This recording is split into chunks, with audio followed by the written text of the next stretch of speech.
Welcome to tonight's broadcast. I am here with Debi Carlin Boyle, and we are talking about what it takes to age young. Yes, we all want to age young. We don't want to age old. And Debi is a fitness professional with over 2 decades of experience in the fields of health and wellness. She is a certified health and nutrition coach by the Institute of Integrative Nutrition. She is a no-nonsense and holistic approach to health and wellness. Her authentic and creative approach is a breath of fresh air in the market of saturated by so-called quick fixes, which we hear about all the time on the internet. And she's a believer in the fundamentals of fitness and diet rather than fleeting trends. Debi helps her clients, and she's got many of them, maximize their genetic potential through her back to basic approach. Debi, welcome so much to my broadcast here. I am so thankful to have you here, and I appreciate you taking the time to be with me. Thank you so much. I'm so excited to be with you today, T. I love what you're doing as well, so it's a real honor to be your guest today. Yeah, thank you. I appreciate it. So I'm a history buff, so I love finding out where people came from, to know where you got to where you are today. I know you're coming to us from Calabasas, California, and I am in Buffalo, New York. I love California. We lived there for 10 years. So tell us a little bit about where you came from, where you grew up, and then how did you get to what you are doing now? Okay, you got it. So, all right. So I actually am a California girl. I was born and raised not too far from here in Encino, California. And I was actually born in Beverly Hills. I think most people know where Beverly Hills is, or heard of Beverly Hills, California. So I was born there, but as my family grew, my parents wanted a bigger home. So we moved out to the San Fernando Valley and got enough room for 4 kids and 2 adults and dogs and cats and the whole bit. And so I ended up growing up not far from here. And, this is Southern California. So I went to school, to college in San Diego, California. So back in the day, there wasn't a lot of abroad type traveling for college. You didn't go that far from home, though I knew I wanted out of my house. So, but my story is really from how I got to what I'm doing today, comes from growing up here in the San Fernando Valley and being one of 4, being a middle child, second born of 4 kids. And I call myself a processed kid. And the reason being is because my life for the first 16, 17, until I kind of got a grip on things, 18 years, was processed food. Everything came from a package. Everything was sugar. Everything had preservatives and additives and chemicals, things that I didn't know better as a kid. And, quite frankly, I don't think my parents knew better either. But from a very early age, I saw things in the adults around me that made me start to think twice about how I was going to, when I had control over what was in my cupboard and what I was cooking or eating on the outside, I wanted to start digging a little deeper into how that might dictate my life going forward. Because when I was 5, my father was diagnosed, and he was in his 30s, with Hodgkin's lymphoma. And he lived for 15 years, but after many, many, many bouts of chemotherapy and pain and suffering, and what I saw during those 15 years had an effect on me. And it wasn't just what he was going through, but it was all the adults around me, the way my mother was taking care of herself, his sister. There were cancers, autoimmune diseases, diabetes. My youngest sister was born with juvenile diabetes, had something to do, there's a genetic component, but I know it had something to do with the lifestyle that my mother was leading at the time. And the one thing that my parents were doing was, the many things they were doing. They were eating processed food, they were smoking, they were drinking, they were living what they thought was a life that was familiar to them from the way they grew up, but unfortunately there was illness all around. And my aunt, my father's sister, ended up with breast cancer, and she subsequently passed away from that. So when that happened, all before I was leaving to go to college, and I was watching in high school how food and lifestyle affect the outcome of how you feel and how you look and how you act and whether your brain is foggy, I thought, I'm going to take control. I also had another motive, was because I started to gain weight after puberty, because I was eating horribly and I was scooping ice cream in 31 flavors. And I just always thought, because I was such a skinny kid and eating all this junk food and not having any repercussions, so I thought from it, I thought that was, I could stay that way for life. But when I started gaining weight, my other motive was to attract, what I wanted. I wanted a boyfriend. Here I was in high school to go to college. And I knew I was on a road. It wasn't just not looking good. I didn't feel good either. So the summer before college, I went back then, and where they had these, they were like protein shake diets. So you would have a protein shake. It was basically something you bought in a package. You'd have a protein shake in the morning. You'd eat a really healthy lunch of vegetables with good protein. You'd get out the bad carbohydrates, and then you would have a shake again in the evening. Well, lo and behold, I lost like 15 pounds over the summer. So I was able to go off to college feeling good, but that didn't mean that I could go back to the processed food. So when I saw, and I was on the meal plan in the commissary, and I don't know if you remember in college what these meal plans look like, but all the food was yellow. Everything was yellow. Everything was processed. And I immediately went off the plan. And this was when salad bars were becoming, this is the 70s, I'm approaching my mid 60s right now. And so salad bars were just coming into play. And at a lot of pizza places. And because I was no longer eating pizza and I was no longer indulging in that processed over carbs, type food, I really was finding ways to get satiated off of salad bars. And that was the way I maintained. And that was the start of my health journey. Having said that, that was a side thing that I always kept in mind, because subsequently my father passed away when he was 46 years old, and I was only 20, and I had younger brothers and sisters, and I saw that, and then family members leaving way too soon. And that's, once I became an adult, I thought, okay, so I've taken control now. This cannot be my outcome. There has to be, I have to dig a little deeper.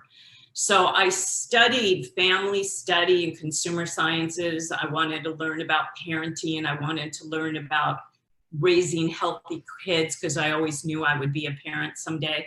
But I also studied acting and have a degree in acting, a double degree.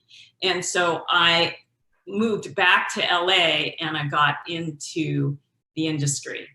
And I had met my ex-husband in college. He was a filmmaker. I was an actress in a lot of his movies. So we moved back to LA together, and didn't live together, but went off into our little career sets, came together with careers where we had a production company together.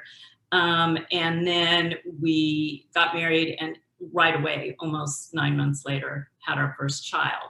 And that's when I also started looking about, I wanted to have natural childbirth. I wanted to have breastfeed, give my child all the things I didn't have.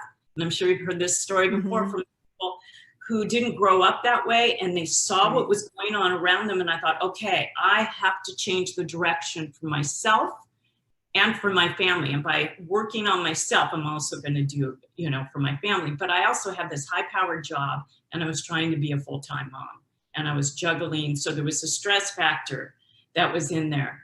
So fast forward, I was able to have those natural childbirths. How many? Two daughters. Okay. Their ages 35 and 32. Wow. Okay. 100% natural, but in a birthing room in hospitals. Okay. Now, my daughter, going back to how I raised my kids very holistically, my daughter, who just had her first baby back in November, so we're talking almost 11 months ago, had her baby at home, naturally, at home in her bed. So I did something right, and to this day, she's still breastfeeding.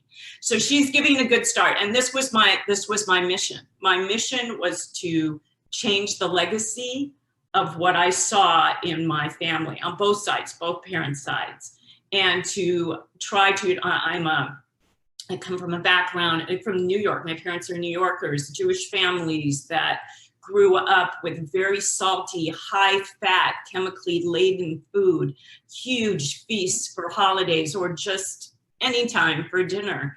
And, you know, I saw what it was doing around me. People weren't looking good, they weren't feeling good, and they were getting sick and passing away. So I wanted to change the direction of that. And I was successful within my family.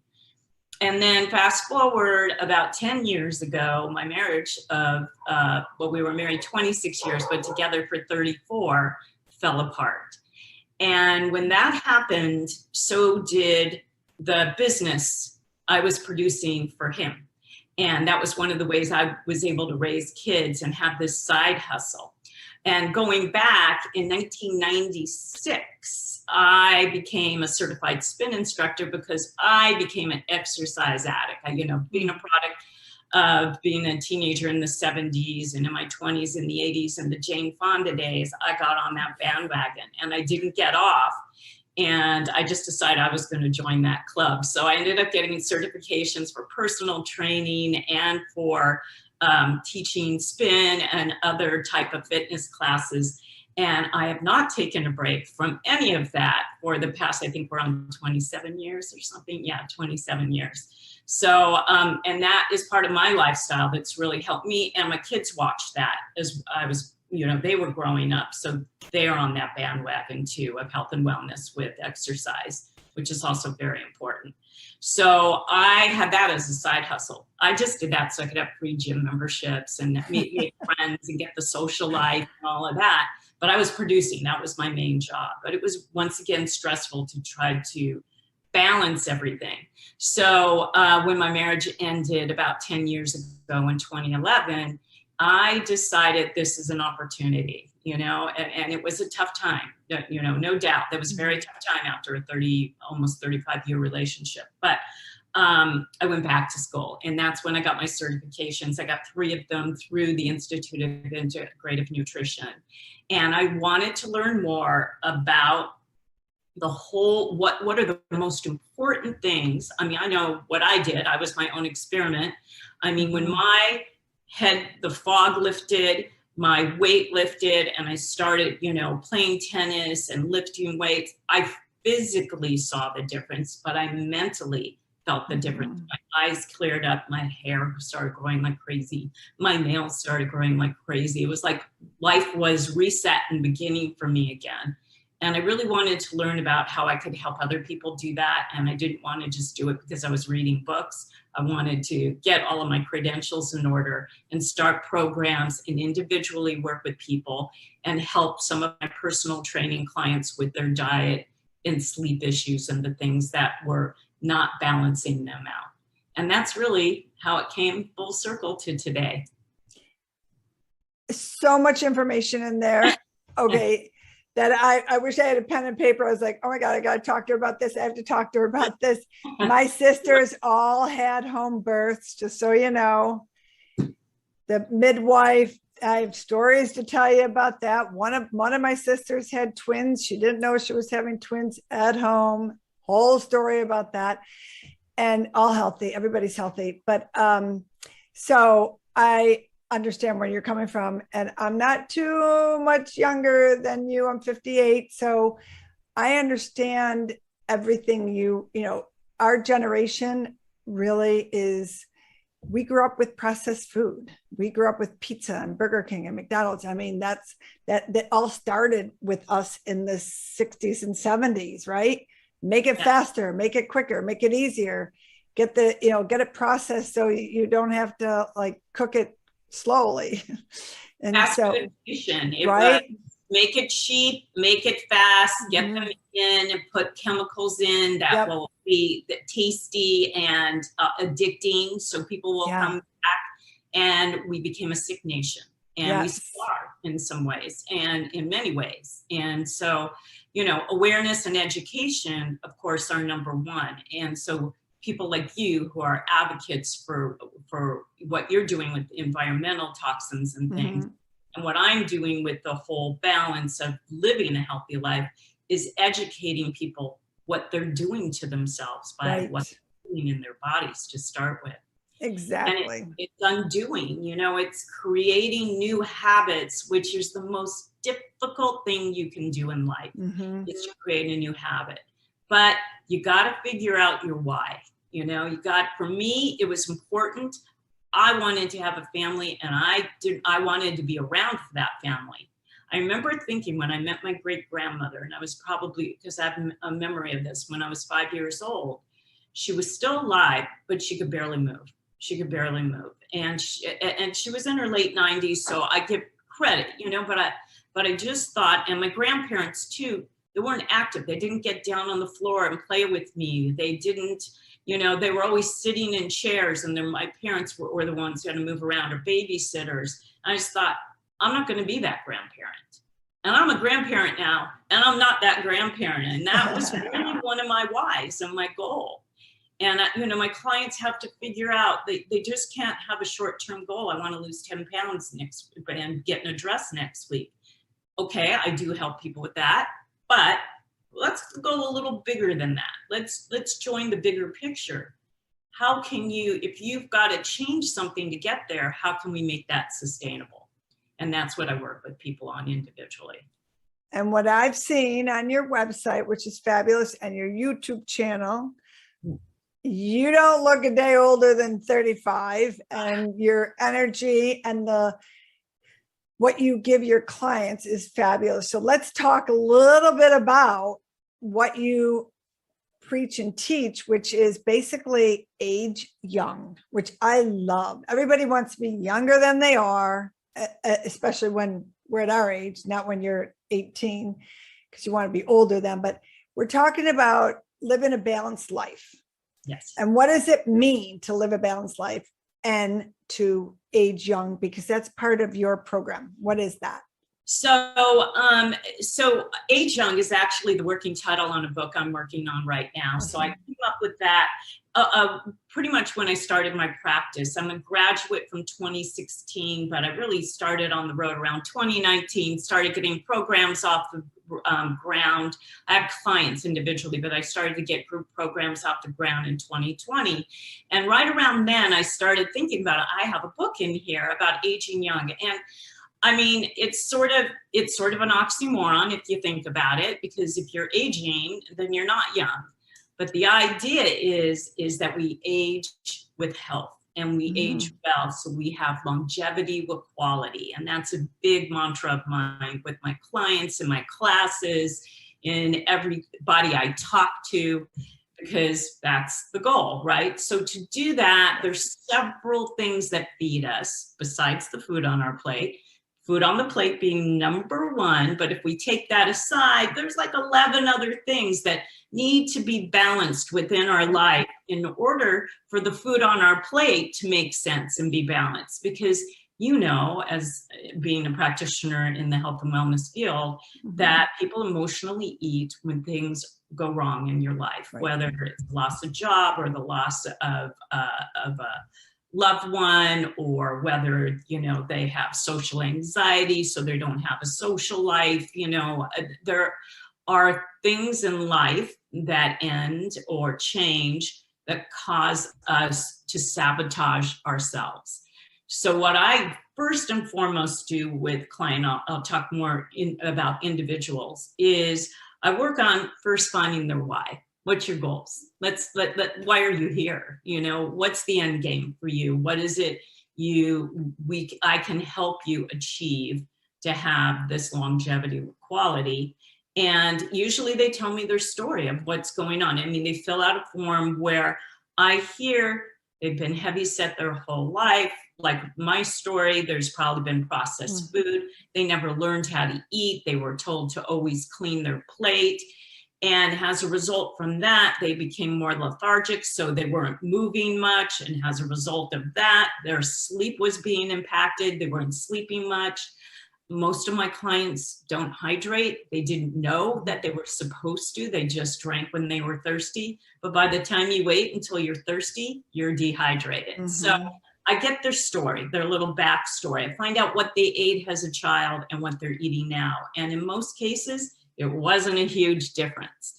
And then, you know, I have this one size doesn't fit all approach. I've always had that from the moment I became a fitness instructor and personal trainer, because I don't train any two people the same. I meet them where they're at. And that's what I need to do as a health coach, with finding balance with the things, because one person may be emotional eating because the relationship just ended. Another person may not be sleeping because they're stressed about their finances. So I need to meet them where they're at, help them work on the things that are lower, what I call the circle of life. So we kind of make little dots on each of the things that need to be balanced, all these 12 things besides the food on our plate. And then you connect the dots, and the things that are low, that go more towards the bullseye, those are the ones that we face first, that we work on first. And basically it's changing habits. So for example, I have a client who came to me her whole life. She was in her 50s, and her whole life she was overweight. And her goal was to go down 2 dress sizes. 2 dress sizes, that's what she wanted. And she still was going to be in the double digits on dress size, but to her it was important. But also her doctor said to her, if you don't get your numbers down, you're going to end up on medication, on cholesterol medication. So her mother was a client of mine at the time, and she came to me and she said, I don't want to go on medication. And really, your pharmacy should be your food. How you do or don't eat it. You know, food is medicine, and medicine is food. So we started with that. We knew what her why was. We knew what her goal was. And we knew that she had never moved. She never was involved in sports. She works at a desk job. She had 3 kids, one of which is special needs. And so, you know, she's had her hands full, and she just never stopped and did self-care and looked at what was going on. And I find that a lot in women, mothers or women that are over 40 or 45. They're either caught up in their career, caught up in their families, or both, and they forgot about themselves. And all of a sudden they look in the mirror one day, or they wonder why they were diagnosed with something. And then they get put on meds, and then other things start from the side effects of that. And now you're going down a rabbit hole. So my goal is to pull them back up, or to keep them from going there in the first place. So with her, we basically went on an exercise program, 2 to 3 days a week. Start small, start with just walking, you know, and that's what she did. And then she started picking up weights with me. And now when I tell you, she just turned 60 this year. And now when I tell you that she's stronger than me, she's stronger than me. She dropped 2 dress sizes. She's a bigger girl than I am. And I was training her today, and I said, you know what, you're going to lift heavier weight than me, because you can, just because you can, because she got to that point. And the thing that you see, that I see with these clients, are they're so proud of themselves that once you do better, once you see the change, you want to do better. You keep upping the game, because that happened to me in my teens. It was like, oh, this works.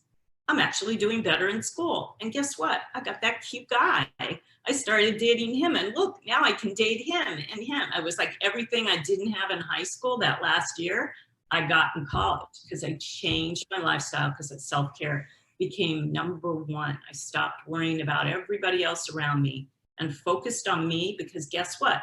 Then I could start focusing on the other people I loved that were around me. And that's what happened with this one particular client. And to this day, she, you know, I also health coach her. So We did a cupboard makeover. We got rid of the processed food. And that's one of the number one things I say to my clients, what I say in my talks, and to anybody is turn around, read labels. If you don't know what it is, which is a big thing for you and what you do products, absolutely. if you don't know and can't identify what that product is or what that chemical is, then it's probably not good for you. So the least amount, especially when it comes to food, and the least amount of ingredients, the better. Packaged food, unless it's just lettuce or greens in an organic form, should never be packaged unless it's that. And I also do a refrigerator makeover. I give recipes that take out, and again, it's not one size fits all. And some people find a paleo type diet works better for them. Other people want to try intermittent fasting, that works for them. Other people want to be on keto. Other people just want to eat healthy. And so when I overall give lifestyle, if you just eat like the components of a Mediterranean diet, then you're eating healthy. And I talk about how that breaks down. Good fats, good protein, lots and lots of green leafy vegetables, lots of vegetables, fruits, things that nurture us instead of harm us and keep us away from doctors and hospitals and any kind of bad blood work that we don't want to see down the line. You know, we can change glucose levels, we can change hormone imbalance so much. And then they start to see that those cortisol levels that are keeping them awake at night, that stress hormone, they start to see and feel better so they can sleep better. And that all goes away, that stress.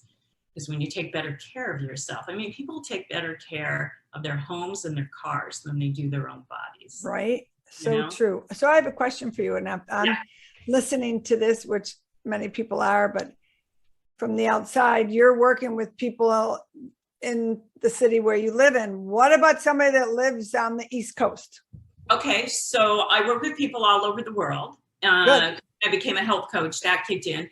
And then when the pandemic kicked in, I was able to start working with people all over the world in fitness too. So it doesn't matter where you are, you can work remotely with me. And again, I meet them where they're at. So, you know, what is their goal? What is their why? And what is their background? And what, again, habit changing are small, sustainable changes over a period of time. So we have to take action steps. And depending on what it is that they are doing or aren't doing, if we have to eliminate or we have to add, whether it's exercise or the food, I need to meet them where they're at this moment. And I know what sort of universally, right away, the number one thing, we were talking about this before the show, the number one thing I say to them is to hydrate. And they'll be like, well, I drink water, you know, when I'm thirsty, what I was saying earlier. But my recommendation is half your body weight in ounces a day. And if you're exercising strenuously, you know, like taking one of my spin classes, you want to do a little bit more than that. So, for instance, I have to drink a minimum of 52 ounces a day of water. And you can keep track of that. They now have those water bottles that show you exactly where you're at, or you can fill up water in a big 4-cup measuring cup, pour it into what I use as a glass bottle that stays with me all day long. And until I hit those 52 ounces, I'm sort of keeping track. 8-ounce glasses. If you can do that, then you're great. But you got as you drink. But staying hydrated is one of the most difficult things for people to do, and it's one of the healthiest things you can do because we're 70%, up to 70% water in our bodies, and we need to replenish it. And it's the water that helps us assimilate our food, so we get the nutrient that can go into our systems and keep us do what they're supposed to do to keep us healthy. Without dehydration is the number one catalyst for disease. So hydration is number one. It's the very first thing I say to my clients. And then I look at, you know, their charts and see what they've been eating, and we start eliminating. Some people, there's, you know, you can have sensitivity to food, And you could have allergies to food. So food sensitivity and food allergies are two different things. And I'm not a functional medicine doctor. That's where you go and get your blood work done. And that's where you start, digging in a little deeper. And I do send clients to them.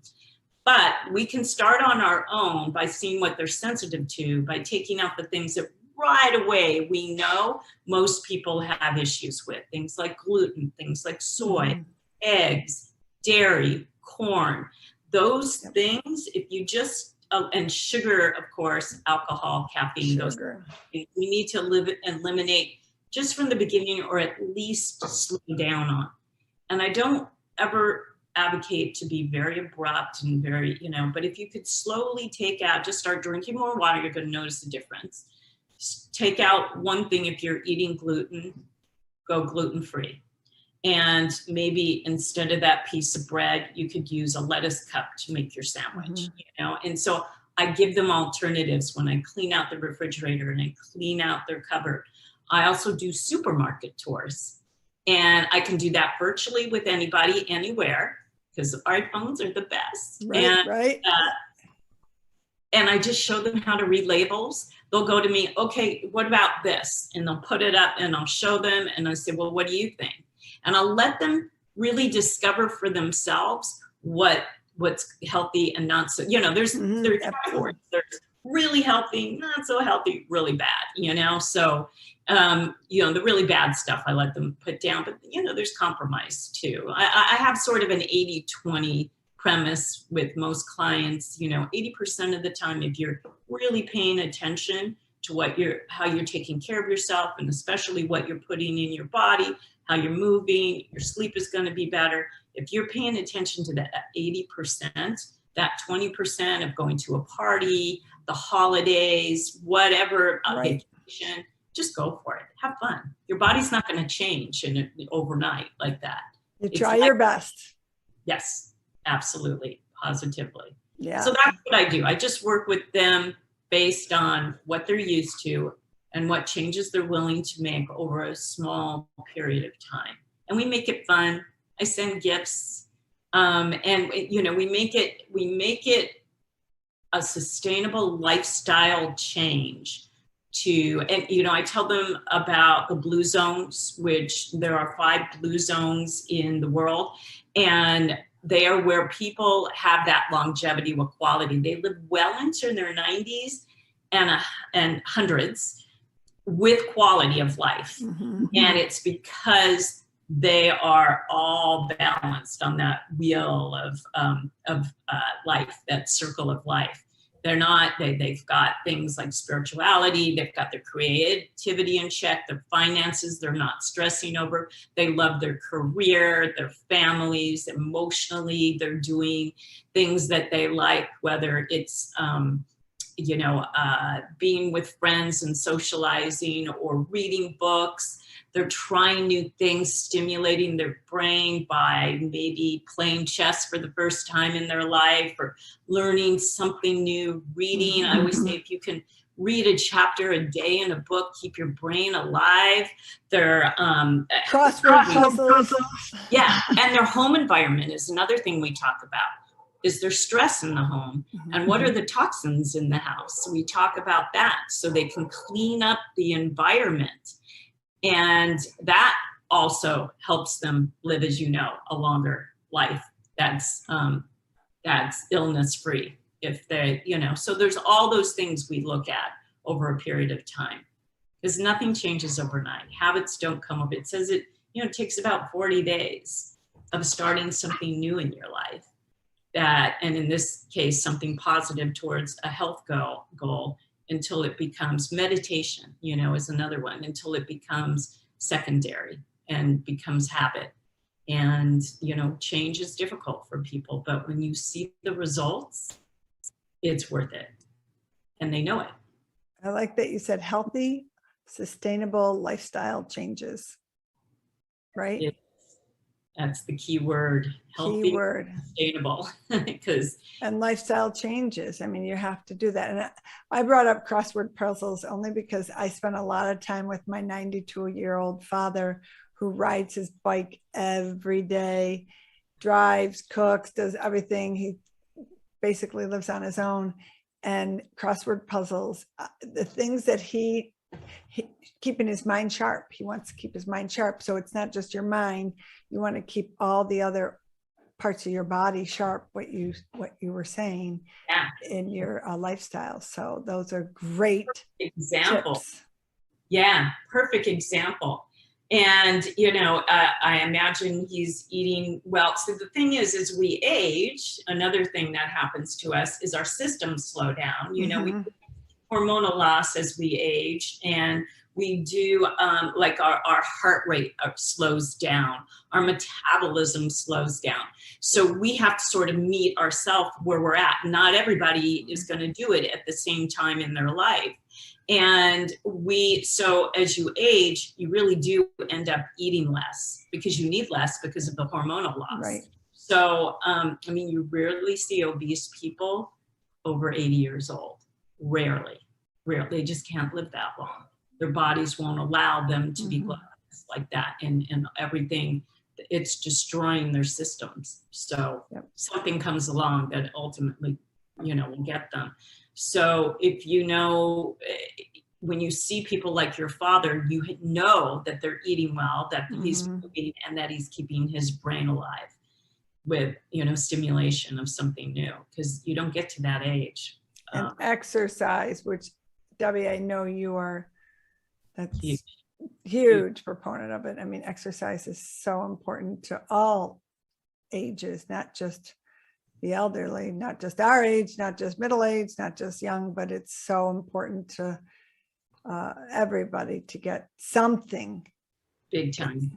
I remember, I mean, when my kids were young, because when I was young, going back, my parents never took me to gymnastics, and my best friend was a dancer, and I wanted to go to dance class, but my mother had a substance abuse problem, and so she didn't want to drive me to dance, and there were 4 kids. She was too busy buying McDonald's for dinner, and, you know, I couldn't do what I wanted to move, and I didn't have the means to do that really, other than ride my bike around. I bought a Huffy bicycle when I was in junior high with my babysitting money, and that was my exercise. But I really wanted to dance. So when my kids were little, I let them try out different things to see what kind of movement, I do this with my clients too, works for them. Not everybody wants to ride a bike. Not everybody wants to play tennis. Not everybody wants to dance. What's your movement passion?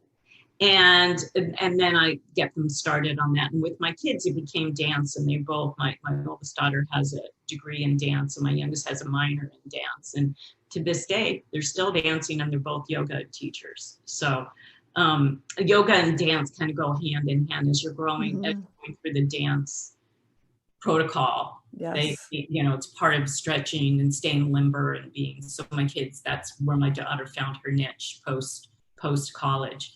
And I just wish I had that start from my childhood. And I'm so glad I was, again, able to change sort of the legacy of what was going on in my family on both ends, that I could give my kids a good jump start.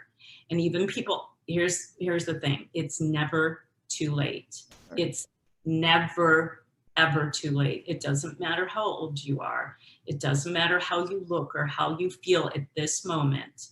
What matters is that you want to get started, and there are people out there, you, myself, anybody included, that are willing and want to help you, because that's what we're educators. We educated ourselves to share our knowledge, to help others, and it's never too late to change your body. Your body resets every 7 years. Right. So you can literally clear up that foggy brain. Even if you think you're going down the other direction, you can actually change it through lifestyle. And it's never too late to add muscle. Resistant training is one of the main things everybody as they age should be doing. I mean, we all age every second of every day. So whether we age old or age young, we have that control. We want to be the masters of how that's going to look, how that's going to turn out. You know, the better grip we have on how we take care of ourselves, the better chances and opportunity we have to live that life of longevity with quality. It's just really that simple. And my book is being written in the simplest form. So I'm not a doctor, even though I practice a very holistic lifestyle.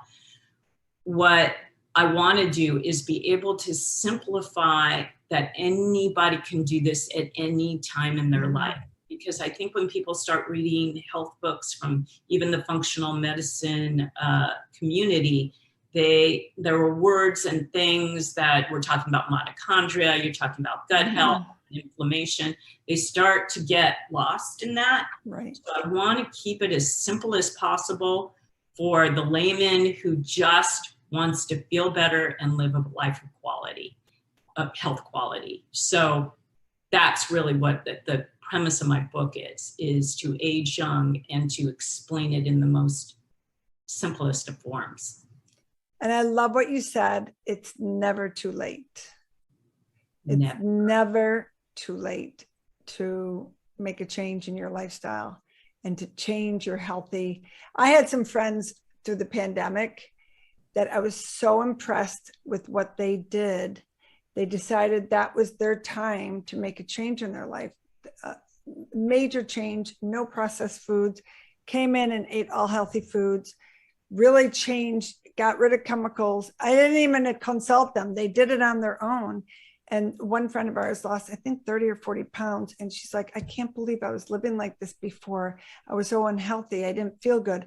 I just decided that was it. I had time. I was sitting home alone. I don't need to eat anything in a box. She got rid of anything in a box, ate all fresh, started learning how to cook on her own instead of buying.